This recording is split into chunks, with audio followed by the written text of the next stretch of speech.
اللہ تعالیٰ نے انسانوں کو بے شمار انعامات سے مالا مال کیا ہے۔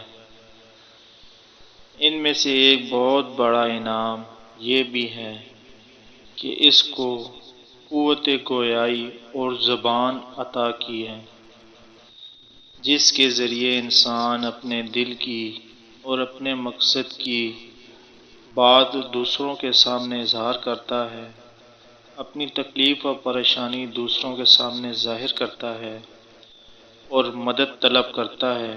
اگر خدا نخواستہ کسی کی زبان بند ہو جائے تو اس کو کتنی پریشانی ہوگی، اس کا ہم تصور بھی نہیں کر سکتے۔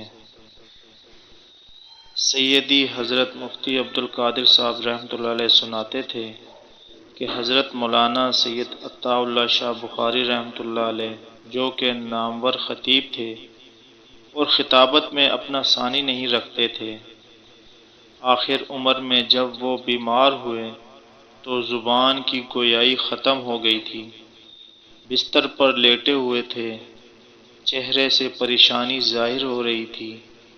قریب موجود لوگوں نے ہر طرح کی راحت پہنچانے اور اشیاء ضرورت پیش کرنے کی پوری کوشش کی، مگر حضرت کے چہرے پر پریشانی بدستور باقی تھی۔ کسی اللہ کے بندے کے ذہن میں آیا کہ بستر چیک کرو، چنانچہ دیکھا گیا تو بستر پر چونٹیاں تھیں جو مسلسل کاٹ رہی تھیں اور پریشان کر رہی تھیں۔ بستر بدلا گیا تو چہرے کی پریشانی زائل ہو گئی۔ زبان بند ہونے کے بعد کس قدر انسان بے بس ہو جاتا ہے کہ معمولی سی تکلیف کا اظہار بھی نہیں کر سکتا۔ جب زبان اتنی بڑی نعمت ہے تو اس کا شکر بھی اتنا ہی زیادہ کرنا ضروری ہے، اور اس کو غلط استعمال سے بچانا بھی نہایت ضروری ہے، بلکہ حقیقت میں اس کو غلط استعمال سے بچانا اور صحیح استعمال کرنا ہی اس کا شکر ہے۔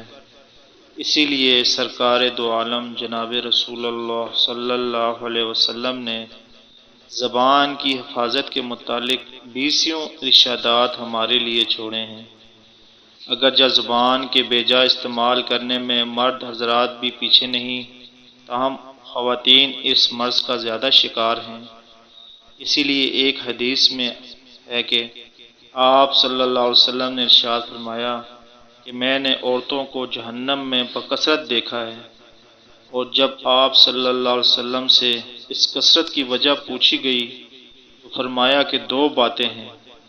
نمبر 1 خاوند کی ناشکری کرنا، نمبر 2 دوسرا لعن طعن کرنا۔ یہ دونوں گناہ زبان سے تعلق رکھتے ہیں اور عورتوں کو جہنم میں ڈالنے کا ذریعہ ہیں۔ اس روایت میں بطور خاص عورتوں کے زبان کو غلط استعمال کو ذکر کیا گیا ہے، اور اس میں کوئی شک نہیں کہ جب عورت تھوڑے سے غصے میں آتی ہے تو پھر اس کی زبان اس کے قابو سے باہر ہو جاتی ہے۔ اگر غصہ شوہر پر ہو تو اس کی ناشکری شروع کر دیتی ہے، اور اگر غصہ بچوں پر ہو تو ان کو کوسنا، لعنت کرنا، بددعائیں دینا شروع کر دیتی ہے، اور بعض اوقات قبولیت کی گھڑی بھی ہوتی ہے اور اولاد کے لیے منہ سے نکلی ہوئی بد دعا قبول ہو کر اولاد کو ہلاک کر دیتی ہے۔